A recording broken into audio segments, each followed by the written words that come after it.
So hi guys ಇವಾಗ ಬಂದಿರೋದು ನಾವು ಕೂರ್ಗು ಟೂರಿಸಮ್ ನೋಡ್ತಾ ಇರೋರು. ಇವಾಗ ಹೊರಟಿರೋದು ನಾವು ಸದ್ದಾಮ್ ಸೀಟ್ಗೆ. ನಿಜ ಅಲ್ಲ, ಜಸ್ಟ್ ಗೊಂಬೆಗಳಷ್ಟೇ. ಇಲ್ಲೆಲ್ಲ ಪಾರ್ಕ್ ಆಗಿದೆ. ಇದು ವಾಕಿಂಗ್ ಮಾಡ್ತಾ ಇದ್ದಾರೆ. ಮಾಡ್ತಾ ಇದೆ ಬ್ಯಾಚ್.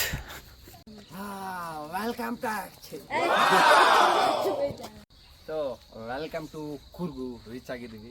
ಬಟ್ ಇಲ್ಲೆಲ್ಲ ಪಾರ್ಕ್ ಥರ ಇದೆ, ಅಲ್ಲಿ ವಾಕಿಂಗ್ ಮಾಡ್ತಿದ್ದಾರೆ. ಜಾಸ್ತಿ ಮಾತಾಡಿದ್ರೆ ಏನೋ ಅನ್ಕೊಂಡ್ಬಿಡ್ತಾರೆ. ನಡೀರು ಹೋಗೋಣ. ಏನಾದರೂ ಊಹಿಸಿದ್ರೆ ತೋರಿಸ್ತೀನಿ, ಇಲ್ಲ ಏನಾದರೂ ಇಂಪಾರ್ಟೆಂಟ್ ಆಗಿಲ್ಲ ಏನೋ ಚೆನ್ನಾಗಿದೆ ತೋರಿಸ್ತೀನಿ. ಸಾಕ್ಬಿಡು. ಇಲ್ಲಿ ನೋಡ್ತಾ ಇರಲ್ಲ, ಸದ್ದಾಮ್ ಸೀಟಲ್ಲಿ ಮೇಯ್ನಾಗಿ ನೋಡಬೇಕಾಗಿರೋದು ಏನೂ ಇಲ್ಲ. ಇರೋದೊಂದೇ ವಿ ಮಾತ್ರ. ಎಷ್ಟು ನೋಡ್ಬೇಕನ್ಸುತ್ತೆ, ಹಂಗೆ ಇದೆ. ಸನ್ರೈಸ್ ಮೇಯ್ನ್ ಅಂದರೆ ಸನ್ರೈಸ್. ನೋಡಿ, ಸನ್ರೈಸ್ ನೋಡೋಕ್ಕೆ ಬರಬೇಕು ಇಲ್ಲಿಗೆ. ನೋಡಿ ಒಬ್ಬೊಬ್ಬರು ಒಂದೊಂದು ಸೆಲ್ಫಿ. ಈ ಕಡೆ ಒಂದು ಫೋನು, ಆ ಕಡೆ ಒಂದು ಫೋನು, ಅಲ್ಲೊಂದು ಫೋನು, ಇಲ್ಲೊಂದು ಫೋನು. ಅಬ್ಬಾ ಸರ್ ಹಾಯ್ ಹೇಳಿ ಸರ್. ಹಾಯ್ ಹೇಳಿ sir. Hi. Battalion ground team ಎಲ್ಲ ಹೇಳ್ತಾ ಇದೆ.